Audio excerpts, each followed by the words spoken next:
Now take a look at this. That's straight out of the camera. Creases and folds across the front of the orange t-shirt, right where your eye lands. And this is the same shirt about 30 seconds later. No ironing and no 20 minutes with the healing brush. So in this video, I'm going to show you how in Photoshop, I'm removing creases from clothing and from a fabric backdrop. And the reason I wanted to make this video is because nearly all the conversation about AI and photography is about making things that were never there. But everything you're about to see is still my photograph. What I'm fixing is a couple of things that were never in my control on the day. And it isn't that I can't do this by hand, because I can, and I have been doing for years. It just takes a very long time. So doing it this way is getting me back that time and putting it somewhere more creative. Now, I'm not just going to show you the tool and leave it there. There's a step in the second demo that isn't so obvious, but because of something that isn't in Photoshop yet, it's a necessary step. And if you're new here, hit subscribe and give the bell a tap. And if you find this useful, gently tap that like button. It genuinely helps. Right, let's get into it. All right, so we're going to start off then with this image here. And you can see, obviously, this gentleman's t-shirt is rather creased. So we want to get rid of those creases. But the first thing I'm noticing is this logo. I just want to get rid of that, because if I show you the final edited image here, this is one of the chap that was sat in front of me when I was doing the Wex road shows. You can see nice and clean. So your eye's kind of drawn straight to his face. That's what I want. I think this logo here, as good as it is, it kind of was a bit distracting. So I'm just going to get rid of that. I'm going to use the remove tool from over in the toolbar. And you'll notice in the options bar at the top of the screen here, I've got this set to auto. And that's basically makes Photoshop make the decision of using either the AI or content-aware technology. Rather than just being fixed in the AI all the time, it'll say, look, what is it you're trying to remove? Well, that being removed better just by using content-aware without using AI unnecessarily. So that's a really handy little setting to have. And I'll also have it set here where it says sample all layers and also create a new layer as well. I tend to leave that on there. But we'll just come down now. I'll just quickly draw around it like so. It'll fill it all in, and then we'll just press enter or return, depending on if you're working on Mac or Windows.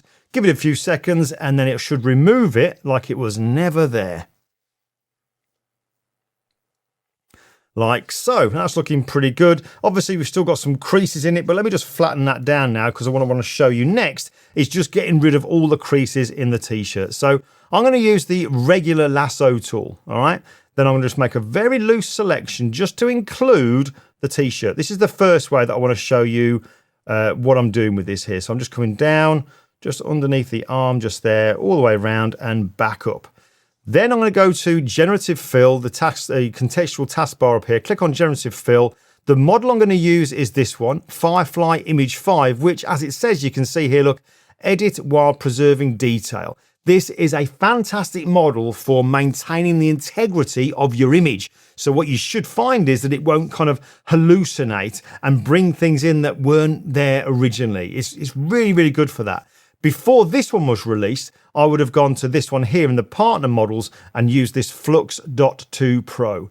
That one there, again, very good. In fact, both of these very good for removing reflections out of glasses. Make a selection, and I found it's really good at keeping the actual shape of the glasses, building the eye, everything looking like it originally was. So it's a really good model. So that's what I'm going to use. And then in the taskbar here, I'm just going to type in remove the creases from off the orange t-shirt. Now, you'd think with me having a selection now, I don't need to say from off the orange t-shirt, but I'll show you something in a moment that will kind of demonstrate as to why you still need to tell it what you want it to do if you know what I mean, the t-shirt. But we'll leave it at that. We'll then click on Generate, and we'll just let the AI get to work. It won't give us 3 variations, even though we are using an Adobe model. This Firefly Image 5, because it's a premium model, it'll give us just the one variation. So we'll get one of them done, and that should be all we need. And there you go, look. I mean, wow. And if I zoom in, texture on it is great. It's not a massive area, this, to actually fix. And obviously the Firefly Image 5, at the time of recording this, is producing 2K resolution. And I think really we can go and get away with it on clothing here, because it's not going to be particularly detailed if we go before and after, before and after. So that's one way that we can use it. But now let's jump onto another image, and I'll show you why you still have to say to remove the creases from off a particular thing, even though you've only got that selected.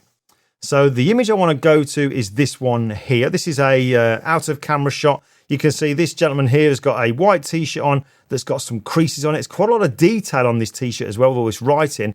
And also my vintage grey Westcott X Drop Pro background has got a few fold lines in it. So we'll fix that as well. But with this one, what I'll do is I'll select the t-shirt just a little bit differently. Let's go to the Object Selection tool over in the toolbar. And when we do that, you just see that little spinny thing just going around there next to where it says Select People, because now it's looked at the image and said, right, there is a person, and you can see, look, as we go over just there. So I'm going to click on that. That then analyzes the image and tells us all the areas that it can currently select as well. So you can kind of bring your cursor over it and you'll see those highlighted on the image itself, or you can come over the image and you'll see them kind of pop up as well. But I'm going to go for the upper clothes, which is obviously the t-shirt, and then I'll click apply, and then that will give us the selection. Let's just come out of that tool so don't keep getting it flashing. And again, look, I'll go to Generative Fill, making sure I'm using that Firefly Image 5.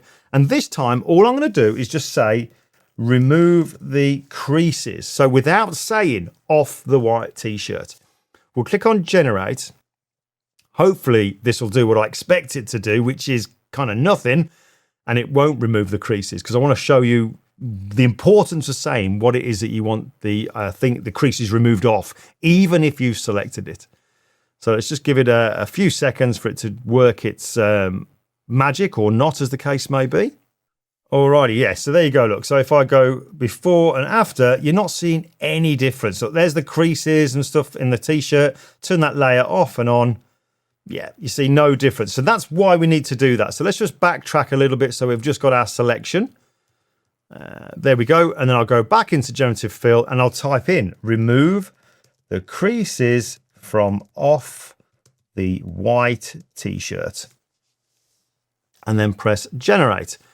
Give it a few seconds. Again, we'll only get that one variation there. We won't get three, but it should be enough to give us the result exactly what we want. Getting rid of the creases in the t-shirt, but still maintaining the integrity of it by having all these folds, these natural folds, and the shadows as well. Quite a detailed one, this here, with all the writing on it, so it should still do a good job. Alrighty, looking good. Liking that. Great texture. See, look there in the t-shirt as well. The writing, exactly the same. So it's not hallucinated, it's not changed anything. Really good model. Now let's sort out the actual grey background there. So I'll click on the background layer there. So we've got the main layer. And then we'll go to the select menu and choose subject. So then it'll select the whole of this gentleman just here. Then I'll go into quick mask again, because I want to just apply that little bit of blur just to help that transition and feathering on that particular mask. So we go filter and we go blur and Gaussian blur, just that little bit. Click OK. Let's just zoom out a little bit, come out of quick mask, and then I'll go to select and inverse. So now it's selecting the actual background.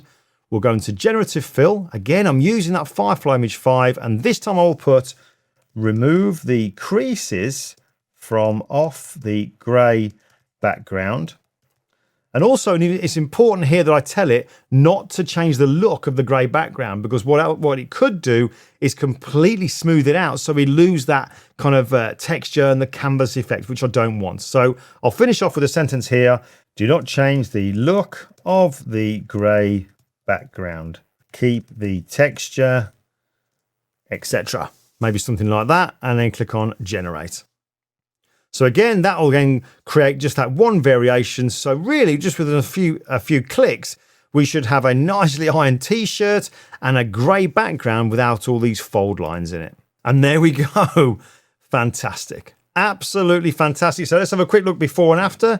There's before, there's after, before and after.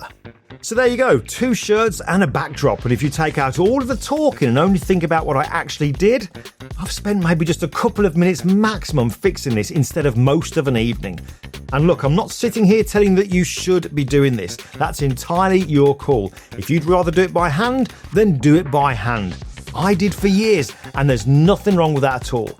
This is just an example of how I'm now using AI from time to time. Not to make pictures, but to fix something quickly that I couldn't fix at the time of the photo shoot. and to give myself a bit more time back for the creative side of things. That's all this is. It's just something for you to have a think about. Right, I'll see you in the next one.